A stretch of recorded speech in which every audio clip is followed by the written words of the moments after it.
Hey, welcome back. Today, we're going to talk about the last Night Gallery episode of 1971. This is Season 2, Episode 14. Now, this is got three segments. Really, only one of them is horror.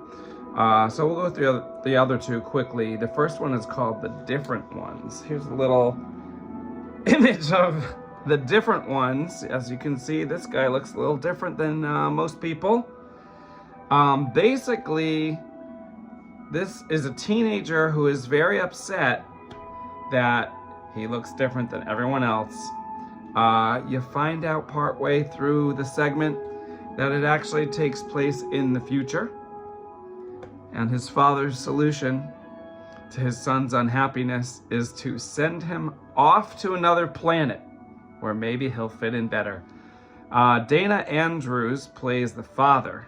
Dana Andrews, most notably, was the lead in Night of the Demon from 1957, which was a pretty cool movie from the 50s where there was a demon. I think that was a British movie, although Dana Andrews is American, but I could have that mixed up because I saw it years ago. It also features Monica Lewis in a small role. Monica Lewis was later in Dead Heat in 1988. That's a great movie if you haven't seen Dead Heat. There is a little twist at the end of this segment, which turns it into a comedy. I'm not going to give that away in case you want to watch it. The segment was about 15 minutes long, which isn't that long.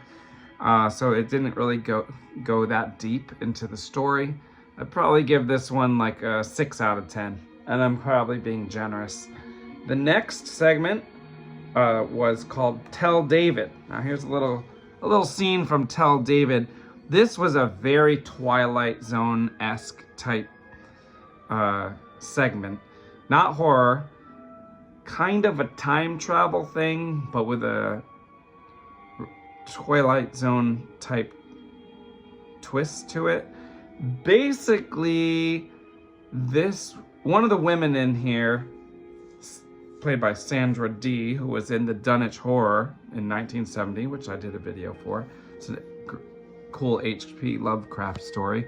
She basically meets this group of people, and you kind of figure out partway through the segment that one of these people is actually her son, and that when she meets them, she's somehow 20 years in the future. It's kind of cool. Like, if you like the Twilight Zone, you'll like this one. It's pretty well done. You know, I'm like hoping for like a little bit edgier stuff typically, but it was pretty good. I'd probably give this one, I'd probably give it a 6 out of 10, but it was better. Maybe I'd give it a 7. Maybe this one should get a 7. It was definitely better than the different ones.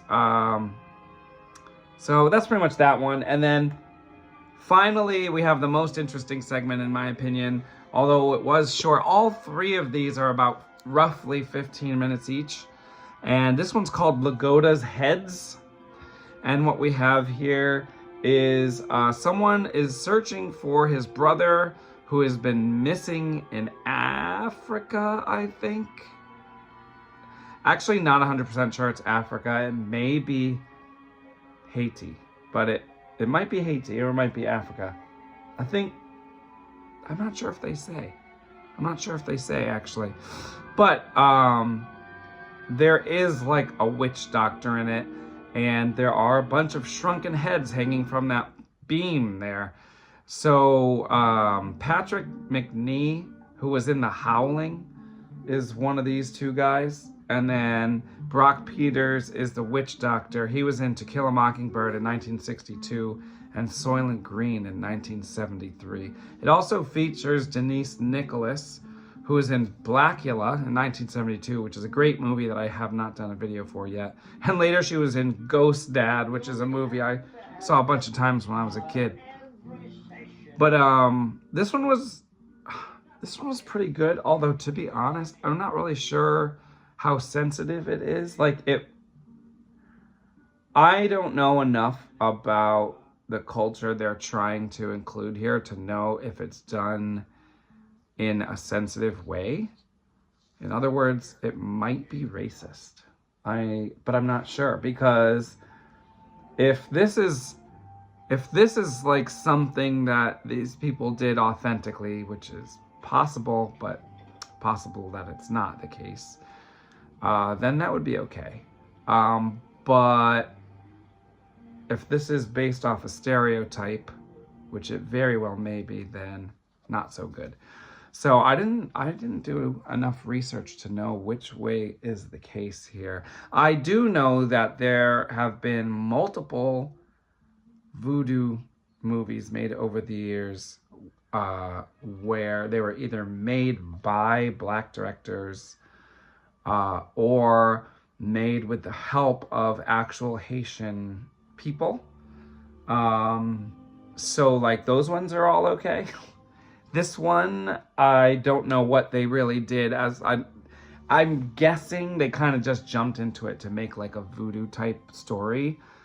Like one would hope that Brock Peters being involved as an actor who had already been acting in major films for over a decade, like hopefully he wouldn't just jump into a movie that was about stereotypes or based on stereotypes, but you never know. So I'm not going to rate this one, although I will say if you give them the benefit of the doubt, this was probably the most interesting of the three.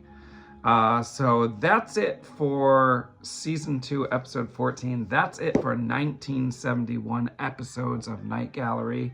It's been a mixed bag. Some of them were really good and a lot of them were pretty mediocre. So that's what you get when you have an anthology TV series or even an anthology film.